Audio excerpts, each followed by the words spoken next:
Bonsoir, bienvenue à tous. Merci de nous retrouver pour ce deuxième Croco Hebdo de la saison. Et vous venez de le voir dans les images du générique. Il est avec nous, Seydou Koné. Bonsoir, merci d'être avec nous pour cette émission entre deux, puisque effectivement, c'est la trêve non pas estivale, mais la trêve internationale. Et du coup, de quoi allons-nous parler? De Seydou Koné, par exemple, avec notamment nos deux consultants ravis. Ça va, les gars? Impeccable, merci. Ça va. Bonsoir à tout le monde, tout va très bien. Patrick et Olivier. Vous avez une belle chemise, cher Olivier. Merci, c'est Patrick Mallet qui m'avait fait ce plaisir, donc je lui rends hommage. Nouveau papa. Vous êtes très corporate. Oui, on salue, tiens, le nouveau papa, la nouvelle maman et la petite-toune, Annalisa. Ouais. Ça y est, c'est fait. Salut. Coucou Annalisa, il faut regarder Croco Hebdo ce soir. Il faut regarder Croco Hebdo toutes les semaines. Et effectivement, donc je vous disais, la 6e journée, c'était il y a quelques jours, avec ce déplacement à Laval. Et puis, il y aura la réception, ce sera lundi prochain. Attention, match décalé pour ceux qui n'ont pas encore enregistré. Après la feria, match décalé, la réception du Gazélec d'Ajaccio. On aura l'occasion d'en parler dans ce Croco Hebdo. Et puis, écoutez, en attendant, on va poser quelques questions à Seydou Koné. Tiens, par exemple, la Ligue 2, Seydou, ça donne quoi, la Ligue 2? La Ligue 2, cette année, je ne sais pas comment on dit, mais bon, c'est un bon championnat parce qu'il y a des clubs de Ligue 1 qui sont descendus. Et franchement, on se régale. On se régale, mais bon, il va falloir qu'on essaie de donner un peu plus de... Mais plus précisément, vous, là, le défenseur de Ligue 2, est-ce qu'il est plus rugueux? Est-ce qu'il est plus technique? Est-ce qu'il est plus expérimenté, certainement? Mieux placé? Mieux placé, je peux dire. Mieux placé. Et il n'y a pas assez de coups, quoi, comme en Ligue, comme en National. Et voilà, c'est l'expérience, quoi. Maintenant, c'est à l'attaquant maintenant de pouvoir dribbler et le défenseur. Oui, après, il faut se retrouver des gestes d'attaquant, quoi qu'il arrive. Hein. Mais effectivement, c'est des gars qui ont plus d'expérience, plus de technique qu'en national. C'est nouveau pour vous, hein, ce championnat, puisque vous aviez fait le CFA, un parcours, hein, on le sait, un peu acrobatique. Et puis là, c'est votre première saison en Ligue 2, je ne me trompe pas. Oui, si, c'est ma première saison. Ouais, c'est ma première saison. Et pour l'instant, un apprentissage qui se passe pas si mal, même si... alors, on va expliquer pourquoi vous êtes là alors que vos copains, ils s'entraînent. Parce que il faut se reposer de temps en temps. Et puis, en plus, vous êtes suspendu le lundi prochain. Donc pour la prochaine journée face au Gazélec, on parlera de ces cartons jaunes. Vous êtes suspendu, du coup il y a 2 entraînements aujourd'hui, vous en faites un, vous ne faites pas l'autre, etc. Voilà, le coach vous préserve. Chers amis, comment vous l'avez trouvé jusqu'à présent, Seydou, là, en Ligue 2? Disons que c'est comme toujours, il faut prendre un petit peu ses marques. Il n'a jamais joué à ce niveau-là.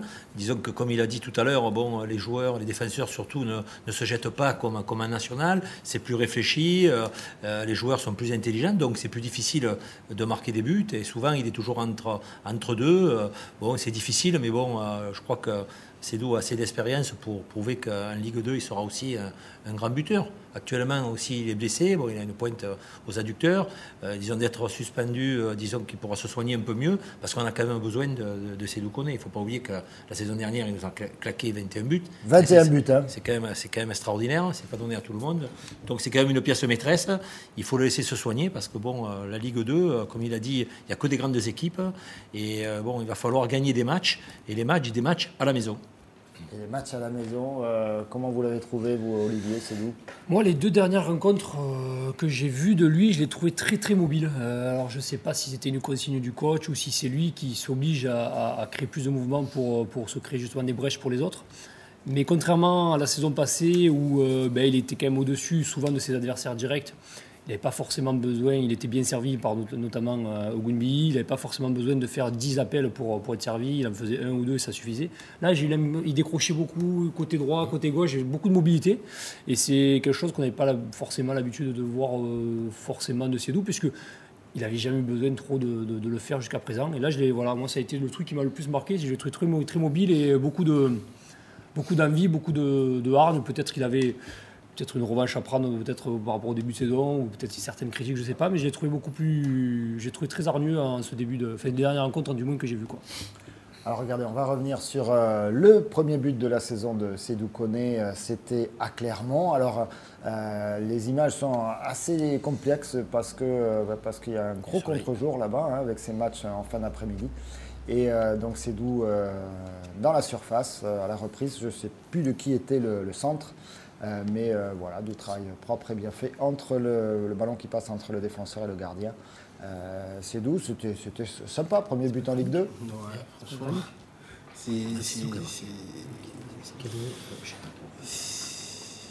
j'attendais ce but. Là. Ouais. J'attendais d'ouvrir le compteur et ça n'a pas tardé. L'année dernière, j'ai attendu au troisième match. C'est la troisième journée. Hein, la troisième journée pour ouvrir mon compteur. Et cette année aussi, pareil. Donc je pense que ça va me porter chance. Et puis bon, je vais mettre plein de buts. Il va mettre un paquet de buts. Alors il faut le dire aussi, hein, Sédou Koné, l'année dernière, 21 buts.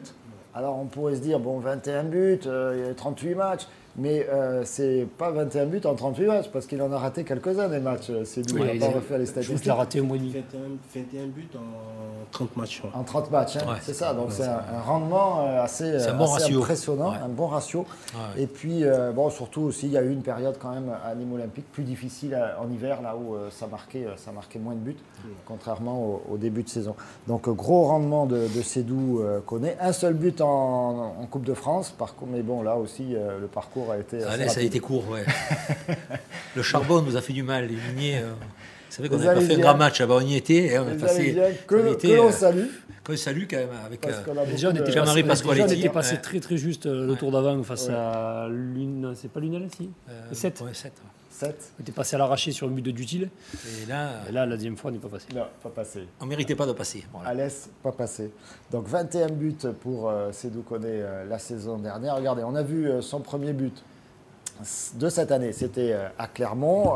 Match terminé avec une défaite, 2-1, puisque derrière, les Clermontois avaient enchaîné. Alors du coup, pour se faire plaisir, on va revoir quelques buts de l'année dernière. Une petite sélection, Florilège, des buts de Sédou Koné. Voilà, regardez. Avec des capacités de notre ami de la tête. Bon timing. Hop là, regardez, bon timing. Et puis du pied droit, du pied gauche. Est-ce qu'il met des buts du pied gauche aussi, Patrick? Un peu moins. Un peu moins, mais bon, disons que là, ce but est fabuleux aussi. Celui-là, j'aime bien, celui-là. Pour moi, c'est des plus durs, celui-là. Ouh là là là là, celui-là, bravo. Il faut avoir de bons abdos aussi, comme on disait. Ouais. Et puis alors là aussi, ça loupe un peu, attention. On l'a chambré un peu. On a eu peur là, on a eu peur là. On a dit, celui-là il est beau aussi. Oh celui-là, celui-là il est bien, il s'arrache aussi. Ça c'était le premier but. Celui-là c'est le premier. Ouais. Contrôle orienté, enchaînement frappe.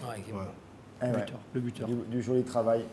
Comment vous dites, Patrick, un buteur, c'est toujours un buteur, quelle que soit la division? Voilà ce qu'on avait dit en début de saison dernière. On avait dit, bon, il arrivait d'un club en dessous, mais quand on est buteur, on arrive toujours quand même à avoir cette façon de marquer, d'être positionné toujours au bon moment. Et là, on le voit pied droit, pied gauche. Et là, il nous fait mentir, il marque pied gauche extraordinaire. Mais c'est vrai que c'est pas évident. Il a pu marquer déjà d'entrée début de saison parce que plus un buteur met du temps à marquer, plus il doute. Bon, on le voit au haut niveau, c'est pareil.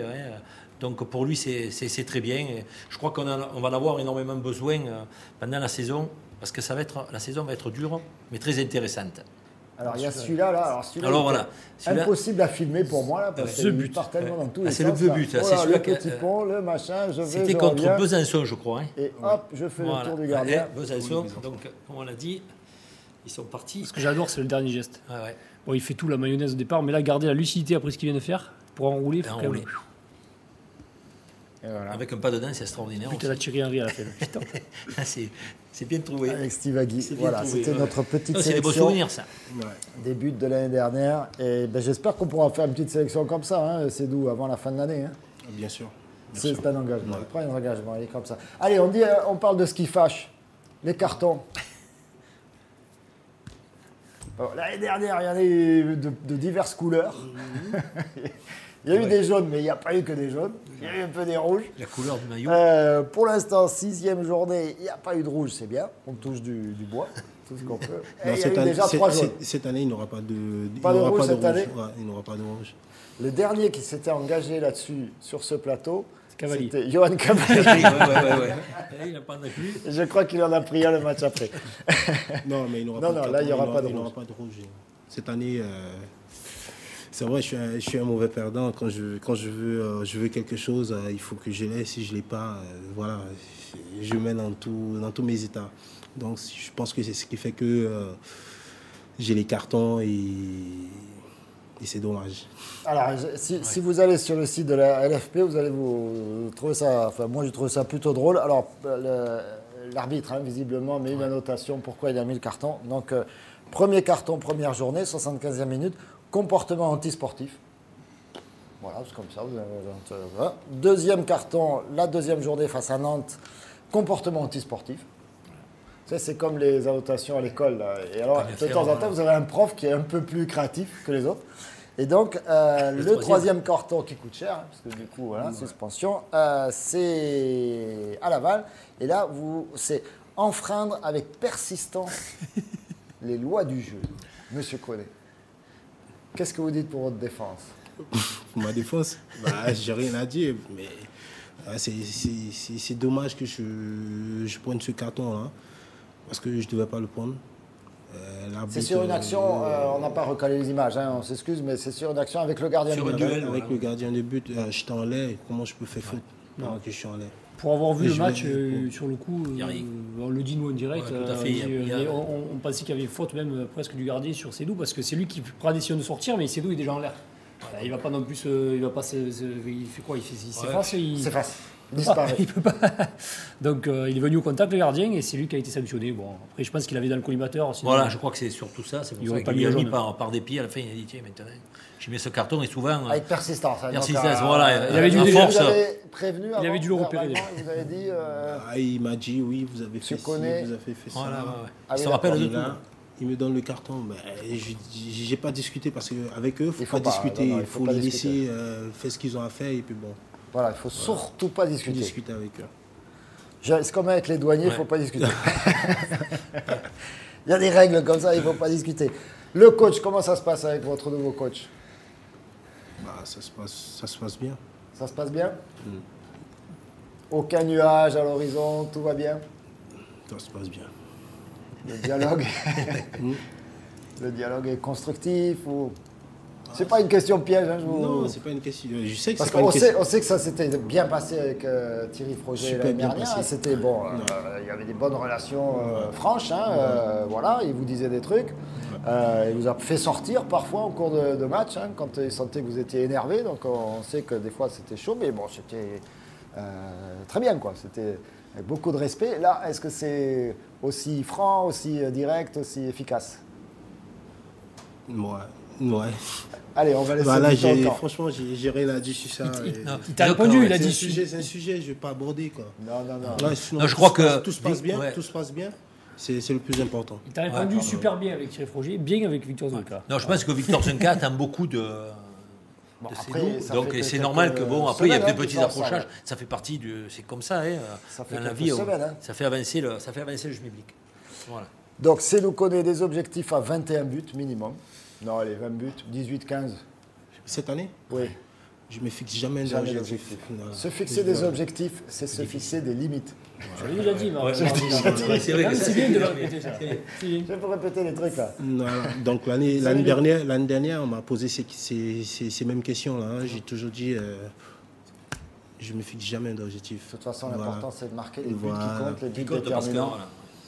Et donc ceux qui nous permettront. Et le niveau olympique, comment vous le sentez cette année? Cette année, bien franchement, il y a un bon groupe.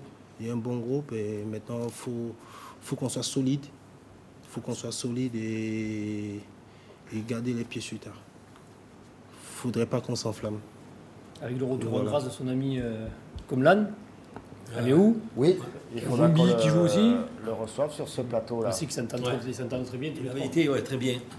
Moi, j'ai une question juste sur ça. Le fait d'avoir Granic, en plus de Gounbi, qui est déjà... Gounbi, on sait que c'est un excellent passeur, il peut vous mettre le ballon dans n'importe quelle position. Le fait d'avoir Granic en plus, est-ce que Qu'est-ce que ça apporte de plus pour un attaquant de pointe comme toi? Ouais, ça apporte beaucoup, hein. Ça apporte beaucoup parce Ça que, fait du coup 2 personnes qui peuvent donner le ballon à n'importe quel endroit, à quel moment. oui, franchement, lui sa venue dans l'équipe, je pense que ça va apporter beaucoup. Ça va apporter beaucoup parce que il y a, si Maury n'est pas là, lui, il peut supplier, il peut combler le vide. Et si lui n'est pas là, il y a Maury qui est là. Et nous les attaquants, c'est ce qu'on cherche, hein.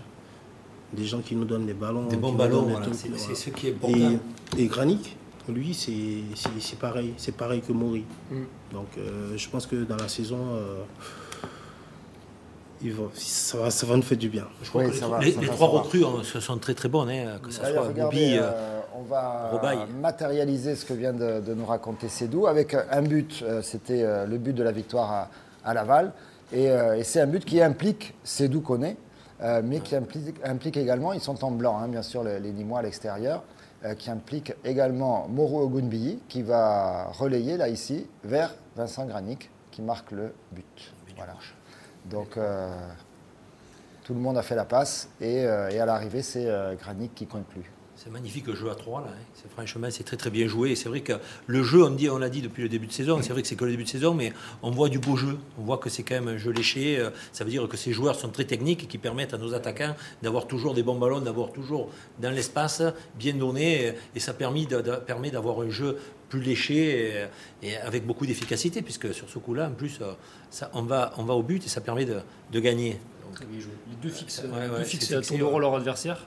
Koné, il en garde 2 sur lui. Après, il décale sur Ogunbiyi qui en fixe 1 et il décale pour Granic. Donc, il y a 3 dangers à 3 endroits différents. Voilà le déclic. Bon boulot.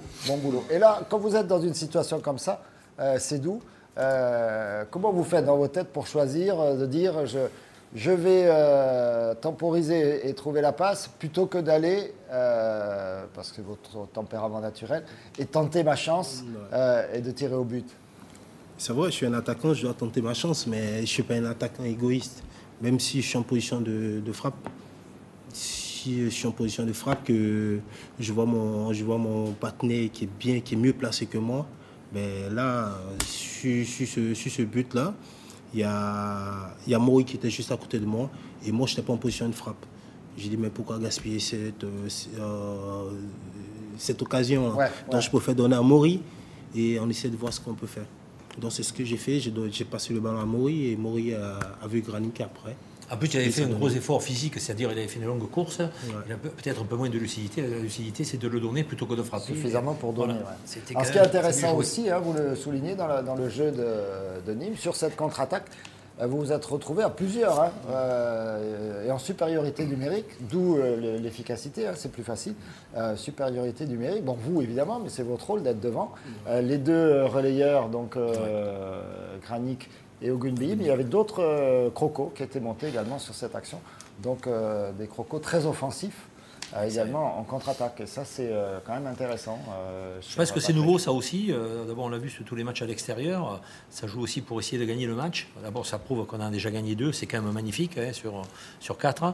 Et maintenant, c'est vrai qu'il faut confirmer à la maison. Mais on a quand même de bonnes bases pour à l'extérieur faire encore de superbes résultats. Allez, on marque une courte pause. On se retrouve. On va parler de la CFA qui recevait les voisins montpelliérains pour un derby. Un derby perdu, mais bon, un derby de plus.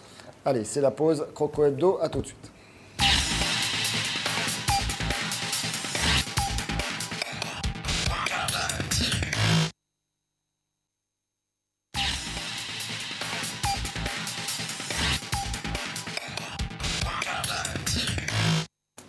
Croco Hebdo, la suite c'est marqué dessus avec Sédou Koné qui est resté avec nous bien sûr, et puis nos 2 consultants de choc et le public favori de Croco Hebdo, les habitués et vous tous devant votre téléviseur. Avant de parler de la CFA 2, soyons précis, n'est-ce pas, cher Olivier?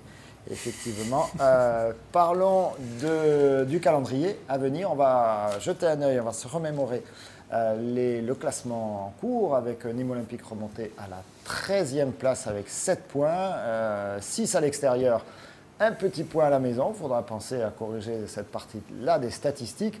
Regardez les prochains adversaires de Nîmes. Non, on va rester sur le classement. Juste 2 secondes. Merci, cher Nicolas. Voilà, avec le prochain adversaire, c'est la lanterne rouge de ce championnat. C'est le Gazélec Ajaccio avec 3 petits points seulement. On va en parler dans un instant. L'adversaire suivant, attention, beaucoup plus huppé, comme il faut dire, dans les journaux qui savent écrire français, c'est Istres. Istres qui est 5e. Les voisins provençaux. La prochaine journée, la 7e, avec ces 3 matchs décalés au lundi, dont Nîmes Olympique, Ajaccio. Les autres affiches au Serriste, Caen, Le Mans, Châteauroux, Lens, Clermont-Tours, Monaco, Dijon. Attention, là c'est déjà un sommet puisque Dijon est devant Monaco au classement.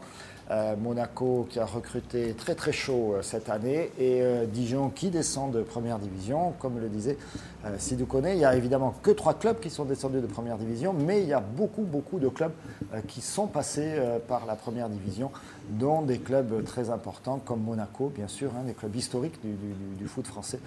Nantes, même si Nantes est un habitué maintenant de la D2, Le Havre, le plus ancien club de France, et puis tous les autres, Auxerre, bien sûr, et j'en passe les meilleurs, et puis il y a tous ceux qui sont très ambitieux, Lens, évidemment. Allez, on dit un mot du match du Gazélec. Regardez, on est allé vous ressortir la venue du Gazélec, c'était il y a un petit peu moins d'1 an, c'était en fin de championnat dernier. Un match qui n'avait pas donné de but, c'était 0-0. Un match avec énormément de public, notamment les Gladiators venus en force qui fêtaient leur 20e année, c'est ça Olivier 93 donc. 91, pardon. 91, donc 91 donc ça fait leur jubilé. Allez, c'est parti, comeback. Printemps 2012, Gazélec Ajaccio était aux Costières déjà. Ambiance des grands soirs vendredi dernier aux Costières avec plus de 9000 spectateurs venus encourager les footballeurs du Nîmes Olympique qui accueillaient le Gazélec Ajaccio, adversaire direct pour la montée en Ligue 2 dans le cadre de la 33e journée du championnat de national. Un match démarré tambour battant par les Nîmois, notamment porté par la ferveur des Gladiators qui fêtaient leurs 20 ans. Et qui allait voir les hommes de Thierry Froger multiplier les occasions pour bousculer une formation corse particulièrement bien regroupée en défense. À la fois rugueux dans les contacts et bien organisés, les Ajacciens allaient repousser tous les assauts des Crocos, notamment peu après la demi-heure de jeu, avec cette frappe décochée par Sédou Koné et qui allait s'écraser sur la barre transversale du gardien corse. 0 partout à la mi-temps. Quand la meilleure attaque rencontre la meilleure défense, on peut s'attendre qu'à un choc et je pense qu'on l'a démontré. Nîmes a vendangé pas mal d'occasions. Je veux dire, on a bien défendu nous aussi quand même. Et donc ça a été un très très bon match de football, je pense, vu de l'extérieur, parce que vu de l'intérieur, je peux vous garantir que c'était très difficile. Une rencontre difficile pour la formation corse qui allait subir la domination des locaux au retour des vestiaires. À la 47e minute, Nicolas Bénézé perdait un nouveau duel face à Maury, auteur d'un arrêt exceptionnel à la suite d'un service en or de Moriola Ogunbiyi. Un portier corse encore à la parade, 3 minutes plus tard, sur un tir dangereux de Koné, ou encore à la 52e minute, avec un nouveau raté de Bénézé, pourtant idéalement servi par Stivagui, qui avait glissé sur l'aile droite en fin de première période.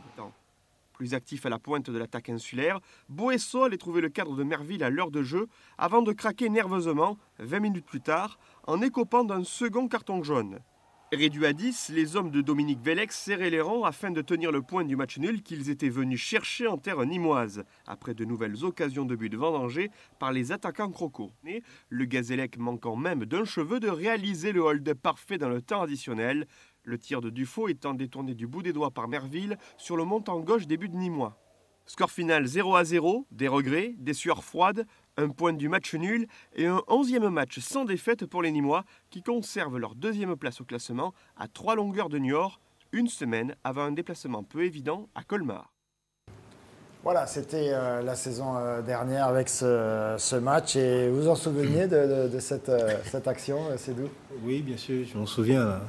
Ah, c'était un match, franchement, c'était un match rude, serré. Ouais, c'était serré, franchement, c'était serré. Et puis bon, on a eu des occasions, on n'a pas pu concrétiser ces occasions-là. Franchement, c'était, moi j'avais la rage, et puis après je suis sorti du terrain. J'étais remplacé, je suis sorti du terrain et un peu découragé. Ouais, c'était un match très très difficile, mais enfin c'était un beau match. Mais celui qui s'était le plus mangé la main, c'était Nicolas Bénézé. Sur cette action, on s'en souvient. Ouais, il a vu l'occasion du match. Ouais, l'occasion du match, là, il avait regretté celui-là. Et on redit un mot de nos amis du Gazélec, des Gazélec aux couleurs un peu croco. Hein, ouais, le staff c'est ni moi, puisque c'est Jean-Michel Cavalier et reconstitution Arpillon qui va être Ligue reconstitué. Je pense qu'ils vont venir avec un esprit revanchard parce qu'ils ont besoin de points. Donc ça va être un match quand même difficile qu'on va avoir. Je pense qu'on va arriver à le gagner parce qu'il va falloir garder ses nerfs. Parce que je crois que là, ils sont derniers, ils ont automatiquement, il leur faut faire un résultat. Hein. Donc là, ça va être très très serré. Ils lancent leur saison. Et ouais, lancer leur saison. On sait que Bocognano sera suspendu. Il y a quand même Colleredo. On a quand même des joueurs qui sont. Michael, c'est quand même un beau joueur. Colleredo, voilà, chaque fois. Mais il a réussi à dire Bocognano. Bocognano, je l'ai bien dit. Pendant 3 ans, il nous a dit Bocagnano. Mais du coup. Donc ça va être un match quand même qui sera pas facile. Hein. Ouais. Mais je crois qu'on arrivera à passer. Mais ça va être chaud sur le terrain, en dehors. Je crois que ça va être un bon match. Jean-Michel Cavalier, Jérôme Arpillon à la baguette. Ça va être... Donc ce sera, on le rappelle, lundi prochain, je ne me rappelle plus la date, enfin le 17. 18h45, le fameux horaire. Un mot sur cet horaire, c'est d'où connaît. Vous faites pas attention ou vous dites c'est dommage parce que du coup il y a moins de monde dans les tribunes? Moi franchement, l'heure me dérange pas.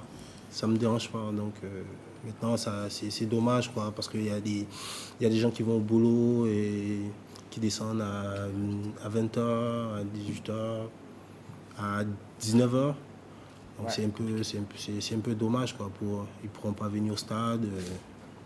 Ouais, c'est un peu contraignant effectivement au niveau des horaires. Mais bon, c'est comme ça. Peut-être faudra-t-il s'y habituer. Pour l'instant, on n'y peut rien. Je ne sais pas d'ailleurs pourquoi c'est tellement comme ça le vendredi soir. Qu'est-ce qu'ils ont derrière nos amis de beIN Sport. Et bon, c'est comme ça. Il y a l'affiche après.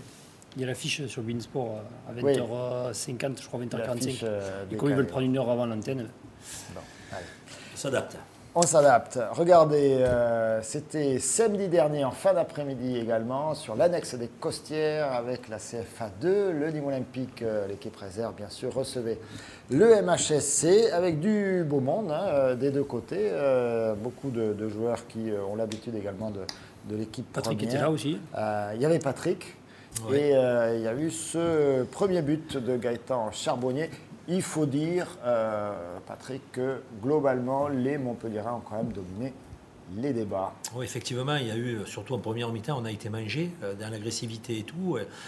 Il a fallu un grand Al-Shaibani qui nous a sauvé 3 ou 4 buts, sinon on aurait pu rentrer à la pause avec 3 buts dans les buts nîmois. Mais je crois qu'il y avait Sidibé, il y avait beaucoup de retours de joueurs professionnels qui avaient longtemps qu'ils n'avaient pas joué. Baldé, c'est difficile sur un rythme comme ça, surtout que Montpellier est resté sur 2 défaites d'affilée et que Nicolin, j'ai eu les échos par un ancien joueur que je ne veux pas nommer parce que je ne veux pas le mettre un petit peu dans la panade, qui les avait pris, qui leur a dit qu'à certains moments, si on ne gagnait pas, s'ils ne faisaient pas un gros résultat à Nîmes, il y aurait souci pour eux. Et je vois que ça soit Charbonnier quand même, qui a été un des meilleurs buteurs en Ligue 2 avec 12 buts l'année dernière à Angers. Ils avaient quand même une équipe qui avait de superbes éléments offensifs. Donc je crois qu'on n'a pas à rougir. Les Nîmois ont fait ce qu'ils ont pu. En deuxième mi-temps, ça a été bien mieux. Et on a eu une paire d'occasions, mais il faut reconnaître que sur cette rencontre, il n'y a quand même pas eu photo. Les Montpelliérains méritent leur victoire. Hein. On va voir le deuxième but de Gaëtan Charbonnier. Qui a fait un gros match. Franchement, il a été au-dessus. Voilà, Gaëtan Charbonnier qui est déjà rentré en équipe première en Ligue 1. Notamment qui a un peu la morphologie de MHSC face à Marseille. Voilà, on est en deuxième mi-temps. Le soleil se couche sur les Costières et Gaëtan Charbonnier marque son deuxième but sur un fond de camion sur l'autoroute. Voilà, ça se passe comme ça. Il y avait beaucoup de spectateurs, il y avait au moins 300 personnes, ça a été quand même intéressant, ça a été... Beau derby. Beau derby, et bon. On écoute malheureusement la perdu par les Nîmois. De Jean-François Pien, c'est le coach de cette équipe de CFA2 de Nîmes Olympique. C'est parti, au micro d'Alain Bellon, bien sûr. Je pense qu'aujourd'hui, on est tombé sur une équipe qui nous a été supérieure dans tous les domaines du terrain. Montpellier nous a posé beaucoup de problèmes offensivement parce qu'ils avaient des joueurs qui étaient très mobiles, très actifs. Un Charbonnier qui a été excellent devant, un Sylla qui a été actif sur son côté. Donc je pense qu'on a été en grande difficulté, surtout durant cette première mi-temps. Et la victoire de Montpellier est logique. C'est un match qui arrivait après 2 victoires. On savait que ça allait être compliqué. Je pense qu'ils ont gagné le rapport de force, ils ont gagné ce derby. Ça fait partie du football. À nous maintenant, lors du match retour, de renverser la vapeur. Voilà, il faudra aller chercher les Montpelliérains au match retour. Et puis il faut essayer de rester sur une bonne dynamique. Nîmes Olympique, toujours 5e de ce classement de CFA2. C'est important d'avoir une CFA2 dynamique. Autre événement dans la semaine du Nîmes Olympique, la présentation, vous y étiez, je crois, Oui. aux partenaires. C'était au garage Citroën. Regardez, on a ces images-là encore d'Alain Bellon. Voilà, toute l'équipe avec les tenues officielles de la saison, tenues saillantes, et la présentation avec la réception. Et puis également des petits défilés de mode. Regardez Alain Gazot qui offre un maillot du Nîmes Olympique. Et puis il y a également et Victor Zwenka, le coach bien sûr. Et puis également des jeunes filles qui vont essayer, regardez les différents maillots. Maillot à domicile, maillot à l'extérieur. Et le troisième, c'est quoi? C'est le maillot de la coupe. Vous qui êtes un expert, Patrick. Non, c'est les 2 maillots et le maillot bleu aussi qu'ils peuvent mettre à l'extérieur, qui est magnifique. Je crois que c'est un des plus beaux maillots depuis quelques années qu'on n'ait pas eu. Et j'en profite qu'il y a M. Rotici, Magdan, qui va offrir 2 jeux de maillots pour les anciens de Nîmes Olympique. Donc je le remercie du fond du cœur. Ah, on n'a pas parlé des anciens Nîmes Olympiques encore, Patrick. Il y a toujours, pour revenir à ça, il y a toujours 2 jeux de maillot à l'extérieur. Ouais. Parce que En fonction de l'équipe, oui. Voilà, Si si l'équipe joue la même si en face, ils sont en blanc, évidemment. Ça éviter de jouer des chasubles ou. À une époque, éviter de sortir les chasubles. l'équipe de France. D'accord. Il y a eu souci. Et tenez, regardez, on a profité pour poser quelques questions, laisser traîner le micro, notamment. On reste toujours sur la partie amateur de Nîmes Olympique à Gérard Di Domenico, le président de l'association. Il répond aux questions d'Alain Bellon. Il parle de la saison et de son ressenti du début de saison des Crocos. C'est parti. Cette montée a dopé notre centre de formation. Et il était impératif pour nous de monter parce qu'on ne sait pas ce qu'aurait pu devenir le club et surtout le centre de formation eu égard aux lourds investissements qui ont été réalisés. Donc c'est vrai que ça a été un moment formidable pour nous. Donc cette saison, c'est une saison qui va être très chargée. On va essayer de grandir puisque le club est encore jeune, tendre. On a besoin de grandir, de mûrir, de se développer. Et d'autant plus que nous investissons beaucoup sur la formation. Ça reste un petit peu notre wagon notre wagon de charbon qui fera un jour et qui a commencé d'ailleurs à faire avancer la locomotive qui est l'équipe première. Mon analyse sur ce début de saison, je pense que j'ai pu assister à la majorité des matchs et dans le contenu, bien sûr, les résultats n'ont pas été à la hauteur du contenu des matchs, mais quand on voit le contenu, on se dit que c'est une équipe qui, je pense, va se boulonner sur cette saison en Ligue 2, en attendant peut-être, et nous l'espérons tous, bien sûr, nous croisant les doigts, de pouvoir rebondir sur la Ligue 1. C'est le souhait de tout le monde, je crois. Et c'est Duconé qui va nous emmener en Ligue 1 et qui jouera en plus en Ligue 1. Comme ça, il aura fait toutes les divisions de France. Autre réaction le même soir, celle du directeur délégué de Nîmes Olympique, Alain Gazot, à propos du jeu et du public. C'est parti. Sur le début de saison sportive, il y a 2 points à souligner. Il y a l'aspect comptable, c'est-à-dire avec les points où on a 7 points, on aurait pu prétendre en avoir plus, on aurait pu aussi en avoir moins. Par contre, le gros point positif, je pense, qui réconforte tout le monde, rassure tout le monde, c'est l'ambiance qu'il y a autour de l'équipe et le jeu déployé par l'équipe. Puisque sur les 6 premiers matchs qu'on a effectués en championnat et le match contre Monaco en Coupe de la Ligue, je vais dire l'équipe a toujours produit du jeu, a rarement été mis en difficulté à part contre Caen. Et je pense que c'est le gros point positif de produire du jeu parce qu'en football, quand on produit du jeu, à un moment, on se crée les occasions et on gagne les matchs. Alors que quand on ne produit pas de jeu, à un moment ou à un autre, on le paye, on fait une erreur et on le paye cash. Donc je pense que le gros point positif, c'est de produire du jeu et de ne pas avoir été inquiété sur ce début de championnat. J'ai connu Nîmes Olympique il y a quelques années à Jean-Bouin, et c'est vrai qu'on avait cette réputation. Victor l'a connu en tant que joueur, donc je pense que Victor veut s'appuyer sur ces bases-là, qui sont courantes en Nîmes Olympique, pour défendre les intérêts du club. Après, on a besoin de supporters, on a besoin de joueurs qui sur le terrain donnent 100% de leur capacité, et vaut mieux être craint qu'avoir peur. Donc je pense que effectivement, si les équipes qui viennent à Nîmes pouvaient avoir peur, ça peut être qu'un plus pour le club. Voilà, avoir peur avec modération, hein, Patrick, je vous vois sourire là. Oui, effectivement, bon, il se rappelle le Jean-Bouin, bon, mais disons c'est un autre football, mais c'est vrai qu'il faut redevenir le citadelle imprenable au Costières.